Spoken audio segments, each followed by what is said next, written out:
Bien le bonjour à tous, c'est Lilian. Aujourd'hui, je vous présente encore un livre de mon enfance qui vient, je sais, à la suite d'un autre épisode de livre de mon enfance, pour la simple et bonne raison que je tourne à la suite et que c'est des vidéos assez simples à faire avant de partir rejoindre ma famille pour Noël.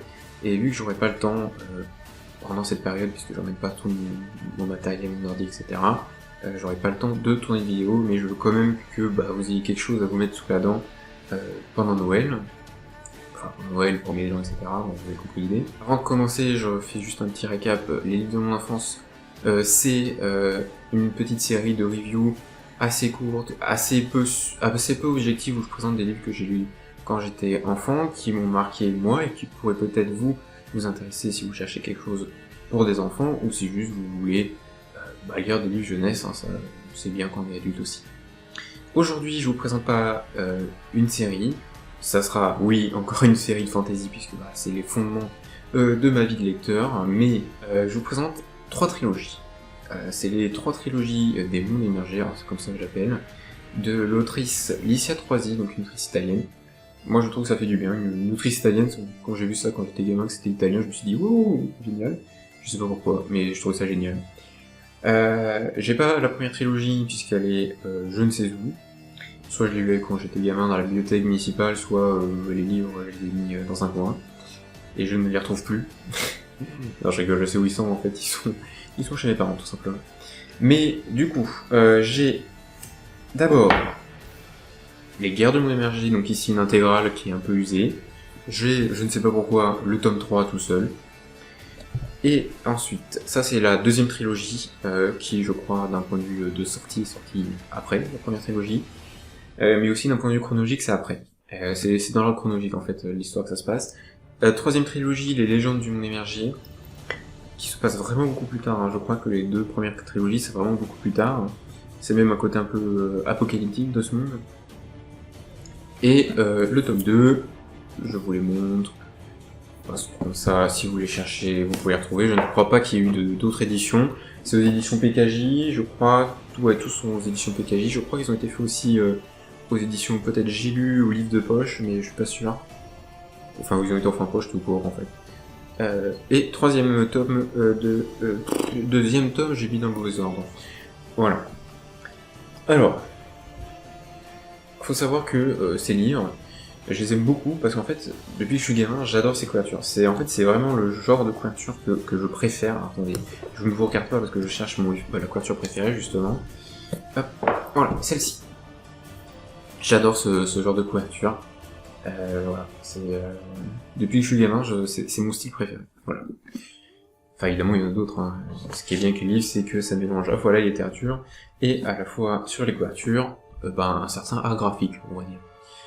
Alors, petit topo général, le premier tome, la première trilogie, ça se passe avec Niall, c'est sans doute la meilleure. Si vous deviez commencer les mondes émergés, commencez par Niall. Alors certes, ça va être bourré un peu de clichés de la guerrière, machin, de la fille qui devient une guerrière, machin, qui sauve le monde, mais on aime quand on est enfant, on aime et on adore les clichés quand on est enfant, enfin ça dépend des enfants, mais moi j'aime bien. Enfin, il y a certains clichés qui sont bien. Mais, donc Niall, en fait, elle va découvrir qu'elle est la dernière de son espèce, et dans ce monde, il y a un tyran qui est au centre du pays, qui est en train de tout conquérir, et elle va rejoindre en fait la rébellion, parce qu'elle veut aussi devenir une dragonnière. Elle va rejoindre la rébellion, elle va combattre les méchants, et on connaît l'histoire. Alors ce n'est pas du tout Eragon, même si ça ressemble de base, ce n'est pas Eragon. Mais on est un peu dans le même genre d'histoire. C'est génial, voilà. Je n'ai pas d'argument, comme d'habitude, vous le savez bien, livre de mon enfance égale 0 argument, mais c'est génial. Voilà, on va être sur la quête initiatique, récit d'aventure, on va parcourir le monde, on va découvrir des choses. À savoir que dans la première trilogie, pour moi, on suit deux personnages principaux, on suit Niall et on suit Sennar, qui est un jeune magicien qui va croiser Niall plusieurs fois. Je n'en dis pas plus pour ne pas vous spoiler, mais on suit aussi Sennar qui est très important dans l'histoire, qui va beaucoup aider Niall, etc. Donc on va être sur un récit classique, hein, donc on va récupérer les allumettes pour combattre le méchant, puis après il y a le combat final, etc. Mais ça se lit très bien. Ensuite, on a la deuxième trilogie, qui est ma moins préférée, et celle, à vrai dire, où je n'ai quasiment aucun souvenir. Je sais juste qu'on suit Doubé, que ça se passe longtemps après Niall, et que même Niall est devenu une sorte de légende, enfin, plus qu'une légende, hein, c'est...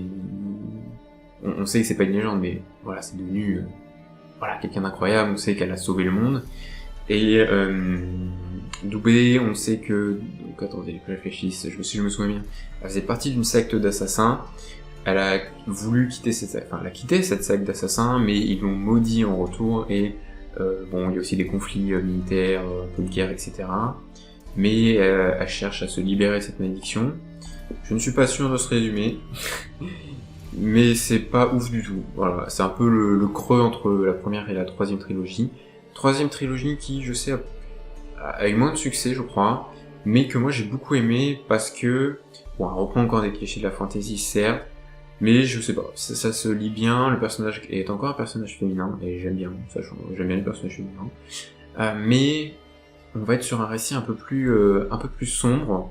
Enfin, je trouve que c'est un récit un peu plus sombre, un peu plus, pas glauque, mais un peu plus bizarre, mais qui pourra peut-être, qui dans l'univers se mêle bien, et qui vient redonner un petit coup de souffle après la deuxième trilogie, où l'univers on commençait un peu je trouve, à m'ennuyer dedans.